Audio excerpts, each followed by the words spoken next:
Hello दोस्तों, स्वागत है आप लोगों का इन्फॉर्मेट एजुकेशन में। सो गाइज, मेरा नाम है रोहित प्रजापति और आज हम बात करने वाले हैं अबाउट पार्टनरशिप के ऊपर। देखिए, वैसे तो आप में से काफ़ी लोग समझते होंगे इस चीज़ को, ठीक है। फिर भी हम थोड़ा सा डिटेल में एक्सप्लेन करने वाले हैं। क्यों? क्योंकि हमारे चैनल पे एक एंटरप्रेन्योरशिप की सीरीज़ चल रही है, ठीक है। उस सीरीज़ के हिसाब से हम ये इस वीडियो को बना रहे हैं, ठीक है। एक पूरी सीरीज़ अवेलेबल है, बहुत सारी इन्फॉर्मेशनल वीडियोज़ है उसमें, ठीक है। अगर आपने वो सीरीज़ नहीं देखी है तो इस वीडियो को देखने के बाद उस सारी वीडियोज़ को देखना, आपको बहुत सारी इन्फॉर्मेशन मिलेगी। आपको समझ आएगा कि आप खुद एक एंटरप्रेन्योर कैसे बन सकते हैं, मतलब एक अपना खुद का बिजनेस कैसे शुरू कर सकते हो और उस बिजनेस में अच्छे से अच्छी ग्रोथ कैसे ले सकते हो। साथ साथ मार्केटिंग मैनेजमेंट की पूरी सीरीज़ अवेलेबल, लगभग 30 वीडियोज़ की एक सीरीज़ है। उसे देखो, उसे देखने के बाद आपको एक अच्छी मार्केटिंग स्ट्रेटेजी समझ आ जाएगी। क्यों? क्योंकि देखो, एक अच्छा बिजनेसमैन बनने के लिए ना आपको एक अच्छा मार्केटर होना जरूरी है। वो एक बहुत अच्छी टैक्टिक्स है। वैसे तो बहुत सारी चीज़ें भी आती हैं, लेकिन मार्केटिंग बहुत इंपॉर्टेंट होता है क्योंकि वो ओवरऑल शुरुआत से ही शुरू हो जाता है, ठीक है। तो फिलहाल हम बात कर लेते हैं अबाउट पार्टनरशिप। देखिए, पार्टनरशिप के नाम से आप लोग समझ पा रहे होंगे कि क्या होता है, लेकिन थोड़ा डिटेल में डिस्कस करेंगे अबाउट फीचर्स, अबाउट मतलब किन लोगों को करना चाहिए और थोड़ा बहुत उसके टर्म्स एंड कंडीशन वगैरह सब कुछ डिस्कस करेंगे, ठीक है। तो partnership is a business relation between two और more person who is agree to share profit and loss from business. दो या दो से ज़्यादा लोग। लिमिट इसकी 100 है, ठीक है। मैं थोड़ा बता दूं आपको, मैक्सिमम लिमिट इसकी 100 है, मिनिमम 2 पर्सन्स की लिमिट है इसकी। कम से कम 2 आदमी होंगे तभी तो भैया पार्टनरशिप होगा, और 100 के आसपास की इसकी लिमिट है, ठीक है। फिलहाल करंट सिनेरियो में यही है। तो लोग एग्री होते हैं, एक कॉन्ट्रैक्ट डिसाइड होता है, एक एग्रीमेंट बनता है जिसमें लिखा होता है हर एक, मतलब एक पर्टिकुलर लिखा होता है और गवर्नमेंट से ऑथराइज होता है, लीगल बिजनेस होता है कि भाई जो प्रॉफिट होगा उसमें भी शेयर होगा सबका।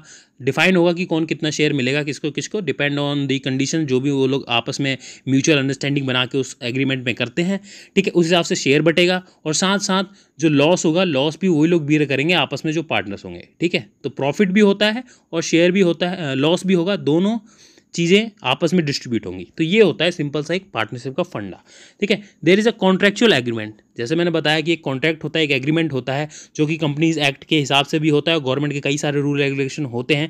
जब भी आप जाओगे करवाने, वो सारी चीज़ें आपको समझ आएंगी। वैसे ज़्यादा इतना फंडा होता नहीं है ना, लेकिन काफ़ी इजीली आप समझ सकते हो। कभी भी आप डीआईसी ऑफिस में जाइए, अपने डिस्ट्रिक्ट इंडस्ट्रीज सेंटर में जाइए, वहाँ पर आपको बहुत सारी चीज़ें समझने को मिल जाएंगी, ठीक है। अगर आप इन चीज़ों के बारे में डिटेल में एक्सप्लेन करना चाहते हैं, प्रैक्टिकली नॉलेज मिलेगी आपको वहाँ पे, तो कभी विजिट करिएगा अपने डिस्ट्रिक्ट, क्योंकि हर एक डिस्ट्रिक्ट पे ये होता ही है। डीआईसी ऑफिस हर एक डिस्ट्रिक्ट में लगभग इंडिया के है, ठीक है। तो जाइए कभी।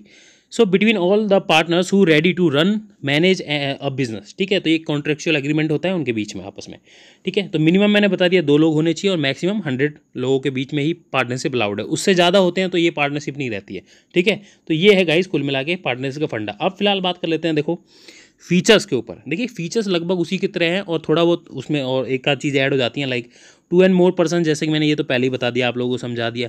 एग्रीमेंट बिटवीन ऑल पार्टनर्स, एक एग्रीमेंट होता है, लीगल एग्रीमेंट होता है, डॉक्यूमेंटेशन होता है और गवर्नमेंट्स के द्वारा उसे वेरीफाई किया जाता है। लीगल एक कंपनी डिसाइड की जाती है, ठीक है। लीगल एंड लॉफुल बिजनेस, जब एग्रीमेंट हो गया, गवर्नमेंट की नज़र में भी वेरीफाई हो गया, तो प्रॉपर एक लीगल बिजनेस हो जाता है, लॉफुली वो लीगल होता है, ठीक है। अब उसको आप अच्छे तरीके से, लॉफुल तरीके से गवर्नमेंट की नज़रों में अच्छे से रन कर सकते हो, तो कोई दिक्कत नहीं आती है उसके साथ साथ, ठीक है। फिर sharing profits according to agreement, जो एग्रीमेंट में, जैसे मैंने बताया समझाया कि एग्रीमेंट में जो लिखा होता है उस हिसाब से ही आपके जो प्रॉफिट होंगे वो आपस में बटेंगे, और प्रॉफिट के साथ साथ अगर कोई लॉस होता है, लॉस भी आप उसी हिसाब से बियर करोगे, ठीक है।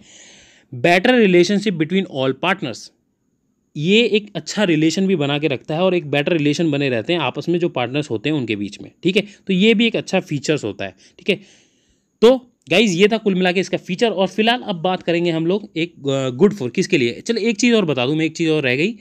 क्या था कि देखो, अगर मान लो जो पार्टनरशिप होती है ना, उसमें क्या फंडा रहता है कि अगर बीच में उन पार्टनर्स में से किसी बंदे की अगर डेथ हो जाती है, ठीक है, किसी की डेथ हो जाती है, तो वो क्या होता है कि वो पार्टनरशिप वहीं ख़त्म हो जाती है। अब वो डिपेंड करता है कि जो बाकी के पार्टनर्स हैं वो अपने हिसाब से म्यूचुअल अंडरस्टैंडिंग बिठा के अगर उस बिज़नेस को वापस रन करना चाहते हैं, तो उन्हें एक प्रॉपर पूरा का पूरा एक नया ही एग्रीमेंट तैयार करना पड़ेगा, नई तरीके से ही पार्टनरशिप दोबारा शुरू करनी पड़ेगी, क्योंकि जो पहले आपका पार्टनर था वो डेथ कर गया है, वो नहीं रहा है अभी, ठीक है। तो ये एक और चीज़ एक मैं ऐड करना चाहता हूँ, ठीक है। अब ये गुड किसके लिए है, किसके लिए मतलब क्यों, कौन से बंदे हैं जिनके लिए सूटेबल होगा और किस किस कंडीशन में सूटेबल है ये पार्टनरशिप का फंडा। देखिए, हायर कैपिटल इन्वेस्टमेंट, हर एक बिज़नेस को आप मतलब कम देखिए, बड़े बड़े जो बिज़नेस होते हैं ना वो पार्टनरशिप में ही रन होते हैं। क्यों? क्योंकि वहाँ पे ना काफ़ी पैसा चाहिए होता है और आप एक लिमिट तक ही लगा सकते हो। उसके बाद आपको चाहिए होते हैं पैसे कि भाई कोई तो लगाए या फिर मेरे को कोई बैंक लोन दे दे। मोस्टली बैंक लोन रिफ्यूज़ कर देते हैं, वो लोग काफ़ी सारी चीज़ें खोजते हैं। तो वहाँ पे एक पार्टनरशिप वाला फंडा आ जाता है। तो पार्टनर्स रहते हैं तो वो भी अपनी तरफ से पैसे डालते हैं उस बिज़नेस में, आप भी डाल रहे होते हो, तो काफ़ी बड़ा एक बिज़नेस ओपन हो सकता है। उससे काफ़ी आप इकोनॉमी ऑफ स्केल कर सकते हो, मतलब बड़े लेवल पे ले जा सकते हो। ठीक है? बेटर मैनेजमेंट, आपके जो पार्टनर होंगे अलग अलग फील्ड से होंगे, है ना? जितना ज़्यादा उनके पास नॉलेज होगा उतना ज़्यादा अच्छा मैनेजमेंट होगा। कोई एचआर की नॉलेज रखता होगा, कोई आईटी की नॉलेज रखेगा, कोई ऑपरेशंस की नॉलेज होगा, आपके पास मार्केटिंग की नॉलेज हो सकती है। ठीक है? तो ये सारी जो चीज़ें होती हैं ना, आपस में नॉलेज अच्छी रहेगी ना तो एक अच्छा मैनेजमेंट होता है। ठीक है? काफ़ी सारे जब ज़्यादा पार्टनर होंगे अच्छे से मैनेज कर पाएंगे ना। मान लो एक बंदा अवेलेबल नहीं है, उसकी जगह वो दूसरा वाला पार्टनर अवेलेबल होगा, वो अच्छे से उस चीज़ को हैंडल कर पाएगा। तो ये बेनिफिट होते हैं इनके लिए। इस काम के अगर ऐसे भी करना चाहते हो तो काफ़ी अच्छा रहेगा आपके लिए।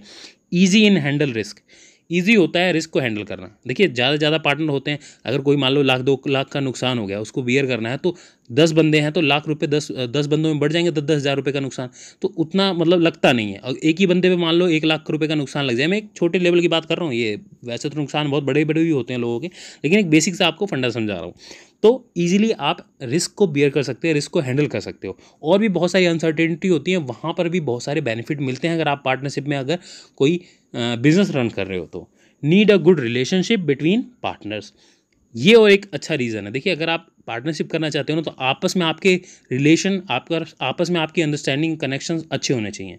आप एक दूसरे की बातों को आसानी से समझ सकते हो, अपनी बात दूसरों को भी समझा सकते हो। तो ये सारी बहुत सारी इंपॉर्टेंट चीज़ें होती हैं, क्योंकि पार्टनरशिप तभी टिकेगी जब आपके अच्छे रिलेशंस होंगे, आप एक दूसरे की बातें अच्छे से समझ पाओगे। जहाँ पर ये डिफरेंसेस आ जाते हैं ना, वहाँ पार्टनरशिप खत्म हो जाती है, बहुत सारी दिक्कत आने लगती है और साथ साथ आपका भी नुकसान होता है। क्यों? क्योंकि वो बिजनेस पर असर डालता है वो सारी चीज़ें। ठीक है? तो ये नुकसान भी हो जाता है कभी कभी अगर अच्छे रिलेशंस नहीं है आपके आपके पार्टनर्स के साथ तो।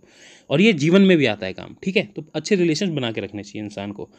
Knowledge specific business grow fast, knowledge specific जो बिजनेस होते हैं ना स्पेशली, वो बहुत तेज़ी से ग्रो करते हैं। देखिए, पार्टनर्स होने का जैसे मैंने बताया कि अलग अलग फील्ड से लोग होते हैं, तो अलग अलग फील्ड से लोग, जैसे कंसल्टेंसी फर्म हो गई कोई, या फिर कोई सीए फर्म हो गई, या फिर और भी बहुत सारी चीज़ें हो गई, तो ये सारी चीज़ें ना काफ़ी तेज़ी से ग्रो करती हैं, स्पेशली नॉलेज स्पेसिफिक जो बिजनेसेस होते हैं। तो ये कुछ चीज़ें मैं समझाना चाहता था आपको। ठीक है? आशा करता हूँ आपको काफ़ी कुछ समझ आएगा। देखिए, मैं ये वीडियो सिंपल रखना चाहता था, ज़्यादा इसमें टेक्निकल वर्ड में नहीं जाना चाहता हूँ। क्यों? उसका रीज़न ये, देखिए हमारी ये जो वीडियोज़ है ना, काफ़ी लोग गाँव से भी देखने वाले होंगे, काफ़ी लोग शहर से भी देखने वाले होंगे, तो एक बेसिक सा ओवरव्यू आपको समझाने के लिए है।